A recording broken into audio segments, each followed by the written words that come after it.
transliacija pristato mergaitė ar berniukas.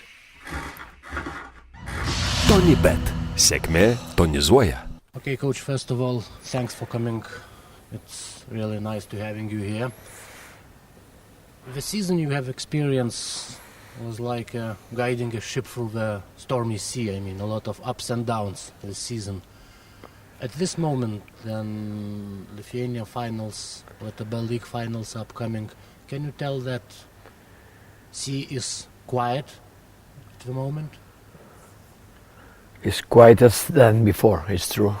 But if the time for the exams for me is at the end of June, where I need to think what about the season, if I am making a good job, if the team is making a good job, if we are getting the proposals or the goals that on the precision we has. And it's true that I think that technically and around strictly on the team, inside the team, right now I'm pretty happy. Pretty happy because it's true that always these teams need to fight for everything. Need to fight in Euroliga, need to fight in LKL, in BTV. But also it's true that when I arrive here and the people who sang me here for coming, they always want to propose to force improve some of the younger players, to create good chemistry in the team, to give some kind of stability in the team. Then on this balance of the things, I think that I'm pretty happy with my job here. Then you arrive to Kaunas. In one of your first interviews, you said that developing young players is one of the main goals, and the second goal is to change the mentality of the players.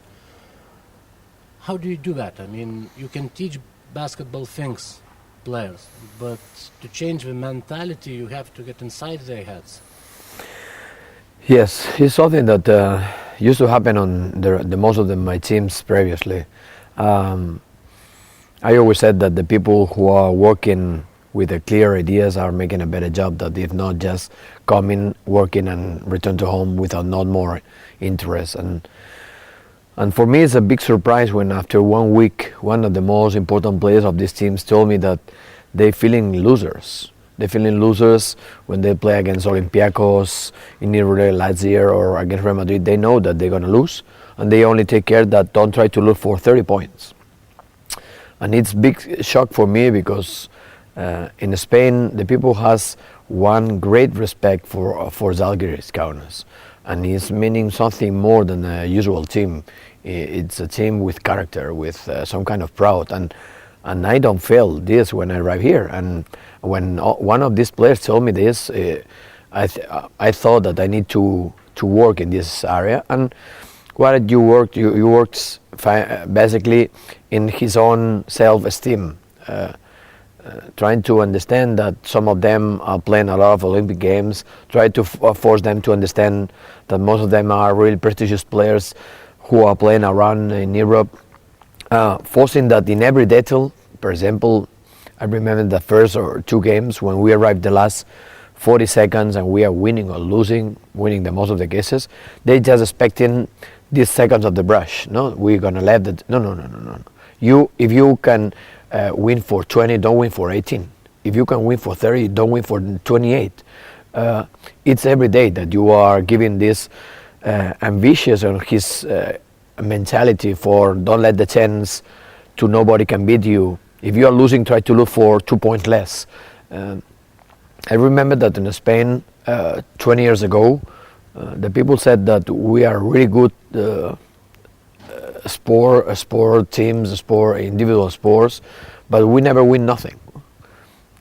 And I think that we changed our mentality.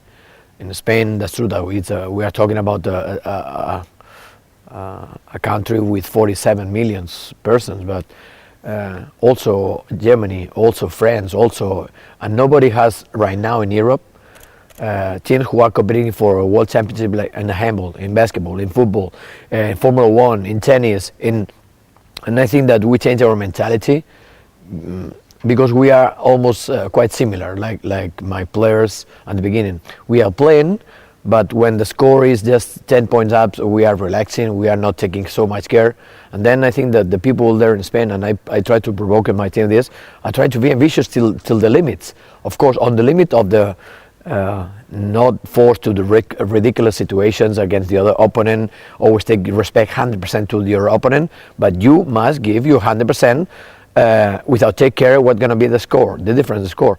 And I think that I provide them about this kind of mentality and proud, not only in the games, also in the practices. I make a lot of drills where they are competing, losing for 6 or winning for 6 these different opponents, and forcing them that they are not giving them the opponent the chance to finally beat you. There are many days that we are talking about this, and I'm pretty happy because we lose, of course, this year, but except one really bad day in Berlin that we're losing for 18 points, or the rest of the games we're losing for 1, 2, 3, 4 points. We're losing in the extra time, but nobody's sending out of the core easily.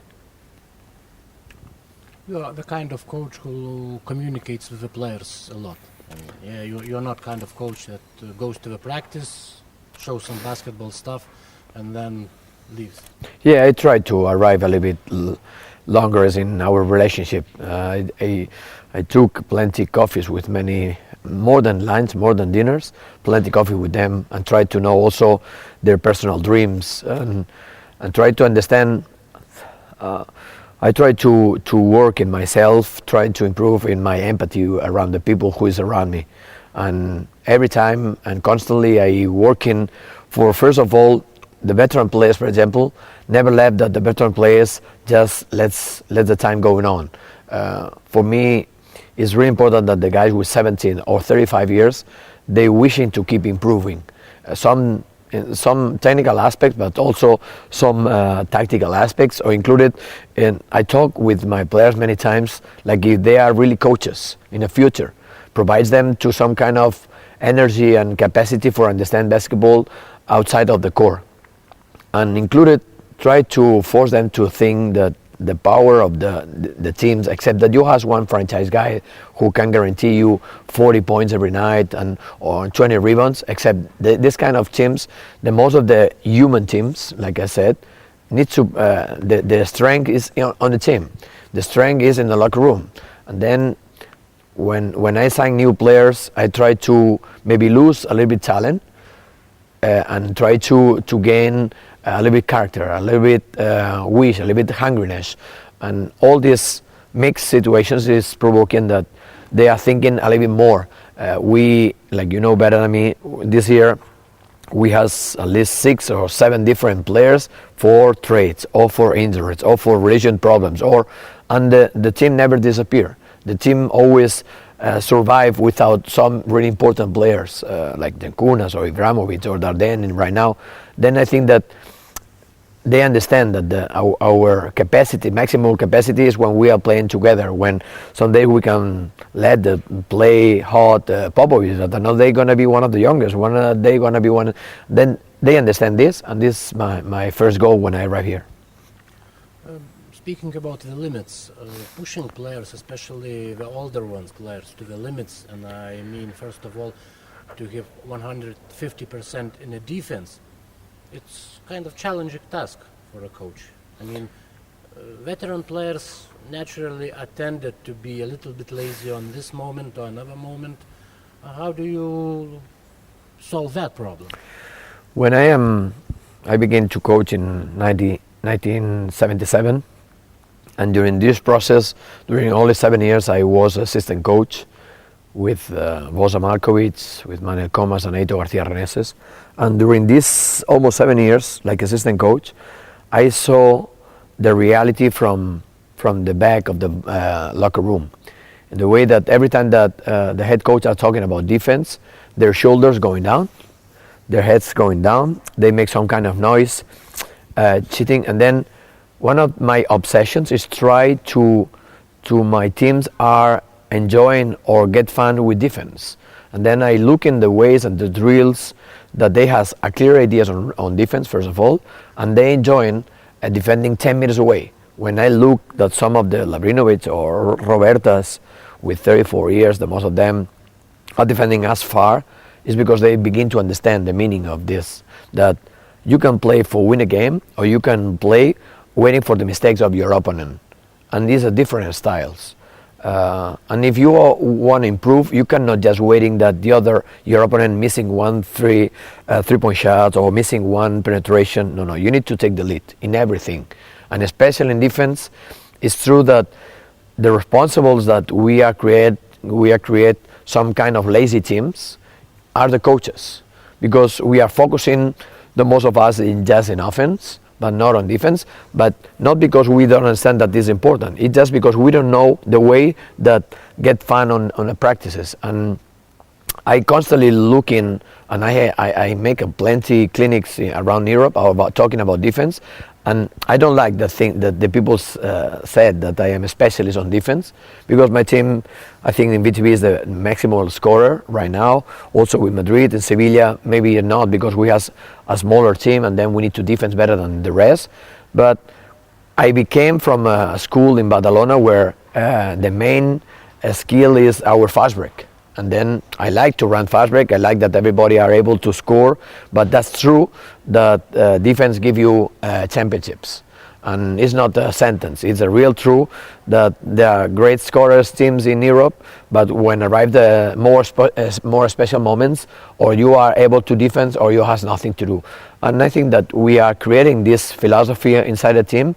And we like a lot when my defense, especially the veterans, are able to understand that maybe they are not able to play 30 minutes in this level. But during the 7 minutes or 8 minutes that you are in the core, you need to give your best, but not only one side of the core, in both ones. When you arrived in Žalgiris, you became the first Spanish coach to coach EuroLeague team abroad. Have any ideas why? Why just you became the first? Because it was a lot of great coaches in the past.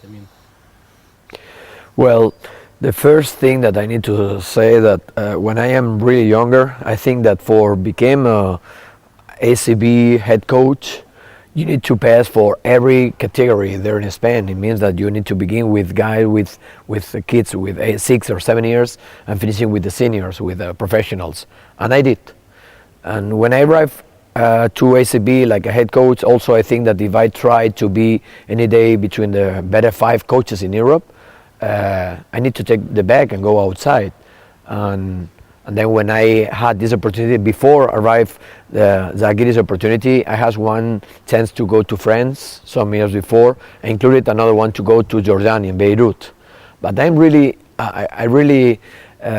excited on the idea that to go outside for learn the other side of when some Americans, some another European players coming to Spain.